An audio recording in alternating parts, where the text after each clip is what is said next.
নৈহাটির রাজেন্দ্রপুরে ammonia leak, বরফ তৈরির কারখানা থেকে গ্যাস লিক করে আর সেই অ্যামোনিয়া গ্যাস লিক করে অসুস্থ হয়ে পড়েছেন অনেকেই। অসুস্থরা নৈহাটি স্টেট জেনারেল হাসপাতালে ভর্তি। এর আগেও কি গ্যাস লিক হয়েছিল? আর পুলিশ এসেছিল? না, আজকে পুলিশ কি চাইছেন আপনারা, কি চাইছেন? আমি চাইছি ফ্যাক্টরিটা ঠিক করে চালায়, এখন না ঠিক হবে চালানো বন্ধ। এখনো পর্যন্ত মালিক আসেনি, রাত্রেবেলা থেকে হয়েছে। সঞ্জয় রায় বললো মালিকের নাম। হ্যাঁ, সঞ্জয় রায় নৈহাটি থেকে রাত্রেবেলা পয়সা নিয়ে চলে যায়। চ্যাংড়াও পেয়েছে নাকি? এলাকার লোক মরবে যেখানে যেটা ভূপালে হলো। তাহলে আমরা চাইছি টোটালটা যেন বন্ধ হয়ে যায়, মানে আজকে থেকে নাই চলে এটা। আমাদের সঙ্গে রয়েছেন প্রতিনিধি অরুণ। অরুণ, কিভাবে ঘটলো এই দুর্ঘটনা? কারখানা কর্তৃপক্ষ তরফ থেকে কিছু বক্তব্য পাওয়া গিয়েছে? অসুস্থ কতজন হয়েছেন? আমরা যোগাযোগ করার চেষ্টা করবো। তো আপনাদের জানিয়ে রাখবো আরো একবার, নৈহাটির রাজেন্দ্রপুরে অ্যামোনিয়া লিক, বরফ তৈরির কারখানা থেকে গ্যাস লিক করেছে এবং সেই অ্যামোনিয়া গ্যাস লিক করে অসুস্থ হয়ে পড়েছেন অনেকেই। সেখানকার স্থানীয়রা দাবি করছেন যে রাত থেকে এই ঘটনা ঘটলো, এখনো পর্যন্ত বিশেষ কোনো পদক্ষেপ নেওয়া হচ্ছে না। অসুস্থরা এই মুহূর্তে নৈহাটি স্টেট জেনারেল হাসপাতালে ভর্তি রয়েছেন। আমাদের সঙ্গে রয়েছেন প্রতিনিধি অরুণ। অরুণ, কিভাবে ঘটলো দুর্ঘটনা? কারখানা কর্তৃপক্ষ তারাই বা কি বলছে? অসুস্থ কতজন? দেখো, এখানে একটা রাজেন্দ্রপুরে, নৈহাটি রাজেন্দ্রপুরে একটা বরফ তৈরি কারখানা রয়েছে, সেখানে অ্যামোনিয়া গ্যাসের ব্যবহার করা হয়। সেই কারখানায় কিন্তু ট্যাঙ্কিটা লিক করে যায় এবং লিক করার সাথে সাথেই কিন্তু এলাকায় বিভৎস গন্ধযুক্ত অ্যামোনিয়া গ্যাস ছড়িয়ে পড়ে। এলাকার লোক আতঙ্কিত হয়ে পড়ে, তারা ছোটাছুটি শুরু করে। এই ছোটাছুটিতে কিন্তু বহু লোক অসুস্থ হয়ে পড়ে। তারা কিন্তু নৈহাটি স্টেট জেনারেল হসপিটালে তাদের চিকিৎসার জন্য নিয়ে যাওয়া হয়েছে এবং এলাকায় একটা আতঙ্কের পরিবেশ সৃষ্টি হয়েছে। এলাকার পুলিশ এবং দমকলের কর্মীরা সেখানে রয়েছেন। আপাতত গ্যাস নিয়ন্ত্রণে আসলেও কিন্তু গ্যাসের গন্ধ কিন্তু এলাকার মানুষ, এলাকা থেকে অনেকেই সরে গেছেন। তাদের দাবি হচ্ছে যে দীর্ঘদিন ধরে এই কারখানাটা রয়েছে, কিভাবে গ্যাস সিলিন্ডারে লিক হয়ে গেল সেটা তারা বুঝতে পারছেন না। কর্তৃপক্ষ, দমকলের কর্মীরা কিন্তু এখনো গ্যাস লিক যেটা হয়েছে সেটা বন্ধ করার জন্য ব্যস্ত। বেশ, এলাকার মানুষদের নিরাপত্তার স্বার্থে কি করছেন? তো এরিয়া কর্ডন আছে, ভ্যাকেট করা হচ্ছে। বাচ্চা কাচ্চা যারা যাচ্ছে তাদের সাবধান করে দেওয়া হচ্ছে বা সরিয়ে দেওয়া হচ্ছে। কুলপির দিকে নজর রাখতেই হচ্ছে। কুলপিতে আক্রান্ত তৃণমূলের যুব নেতা, তৃণমূল ব্লক যুব সভাপতির ওপর হামলা। কুলপির শ্যামপুর চকে তৃণমূল নেতাকে খুনের চেষ্টা। এসএসকেএমে ভর্তি শামসুর আলম মীর। বাধা দিতে গেলে আক্রান্ত তৃণমূল নেতার কাকাও। 5 জনের বিরুদ্ধে অভিযোগ দায়ের।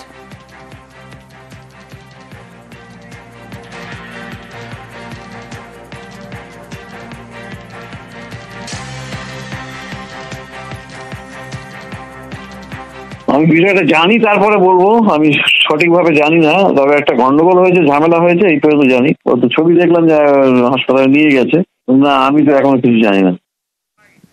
ইফতার করে সাম্প্রদায়িক আসছে এমন সময় কিছু দুষ্কৃতী, এর আগে আমাদের অনেক তৃণমূলের মেম্বারকে মেরেছে এবং তার কেসও অলরেডি থানায়ও আছে। তারা কি করে হঠাৎ ওর দেখাবে, গালিগালাজ করে। শামসুর সেখানে হঠাৎ করে বলে যে তোরা আমার গালাগালিজ করছি কেন। 4-5 জন মিলে চড়াও হয় এবং ওকে ভেতরেও মাথায় থাকে। আজকের যে অবস্থা হয়েছে, সে মারা যেতে পারত।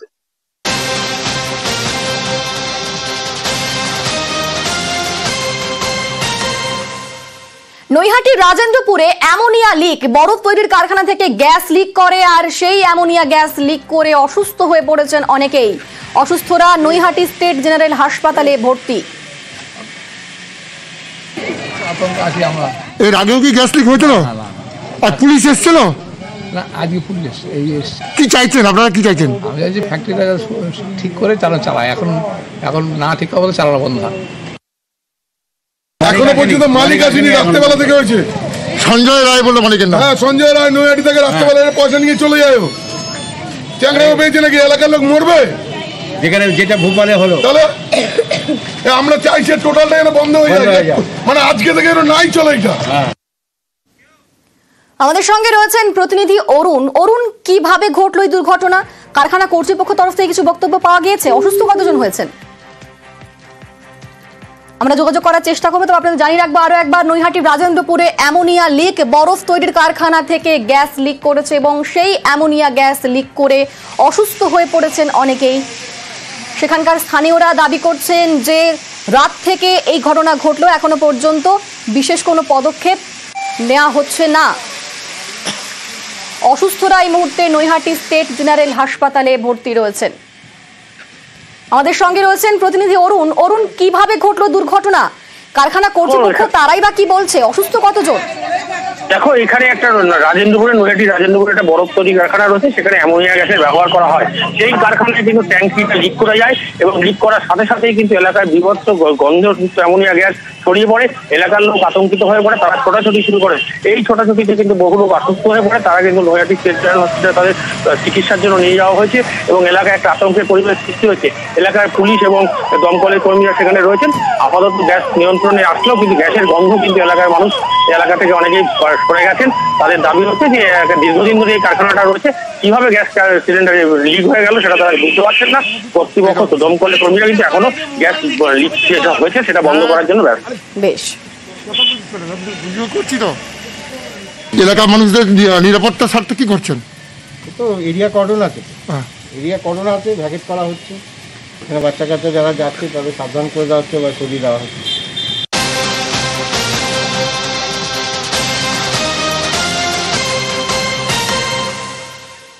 ঝাড়গ্রামে তালা বন্ধ কর্মতীর্থ ভবন। সাঁকরাইলে পাথরা গ্রাম পঞ্চায়েতের কর্মতীর্থ ভবন। 23টি দোকানঘর নিয়ে তৈরি হয় এই ভবন, কিন্তু নজরদারির অভাবের জন্যই নাকি এখানে অবস্থা, এমনটাই অভিযোগ করছেন গ্রামবাসীরা। ভবনের ভেতর পড়ে রয়েছে নির্মাণ সামগ্রী, আবর্জনা। আমাদের সঙ্গে রয়েছেন প্রতিনিধি রাজু। এই বেহাল ভবনের হাল কি ফিরবে? দেখো, এই বেহাল ভবনের হাল তো ফেরাবার জন্য প্রচেষ্টা চালাচ্ছে প্রশাসন, কিন্তু প্রশ্ন চিহ্ন একটা জায়গায়, যে প্রশাসনের দেখার কথা, যে প্রশাসনের এই কর্মতীর্থ চালু করার কথা, সেই প্রশাসনের নজরদারি এবং সেই প্রশাসনের ব্যর্থতাই নজর আসছে। কারণ রাজ্য সরকারের তরফ থেকে টাকা বরাদ্দ করা হয়েছিল এখানকার ছেলে মেয়েদের একটা প্রতিষ্ঠানে নিয়ে যাওয়ার জন্য, কারণ তারা এখান থেকে কর্মস্থান পাবে। সেই জায়গায় সেই কর্মস্থান না পেয়ে বঞ্চিত হচ্ছেন। কারণ দোকানঘর তো দেওয়া হয়েছে, কিন্তু সেই দোকানগুলো খোলাবার কোনো উদ্যোগ নেয়নি স্থানীয় প্রশাসন।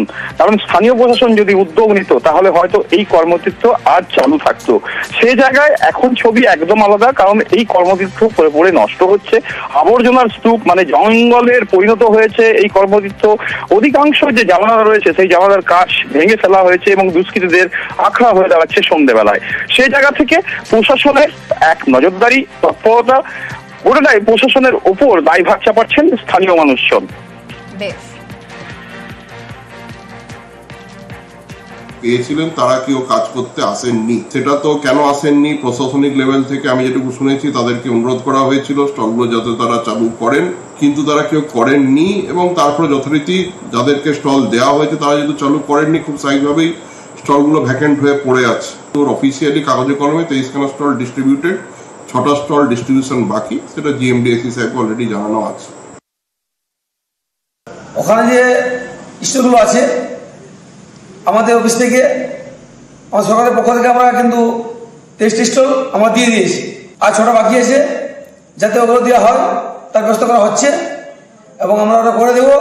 যারা স্টল নিয়েছে ওদেরকে আমরা চাপ দিচ্ছি স্টল খোলার জন্য, বারবার বিষয়ে চাপ দিয়েছে, কিন্তু ওনারা খুলেন না। আমি যারা নিয়েছেন ওদের খুলতে বলবো, রিকোয়েস্ট করবো গিয়ে, আমার যে 6টা বাকি আছে আমি ওগুলো খোলার চেষ্টা করবো, যাতে ওগুলো যাতে দেওয়া হয়ে যায়। এখানে যে লক্ষ লক্ষ টাকা খরচ করা হয়েছে, ওইখান থেকে সাধারণ মানুষ কোনো কিছুই সুযোগ সুবিধা পায়নি। আবর্জনাতে ভর্তি হয়ে গেছে, আর রুমগুলো ঠিকঠাক নেই, আর ওইখানে কেউ নেবেনি, কারণ ওইখানে কাটমানির ব্যবসা শুরু হয়ে গেছে। পয়সা দিলে ঘর পাবে, না হলে পাবে না। এই জন্য কেউই সেখানে কোনো দোকান বাজার কোনো কিছুই হবে না।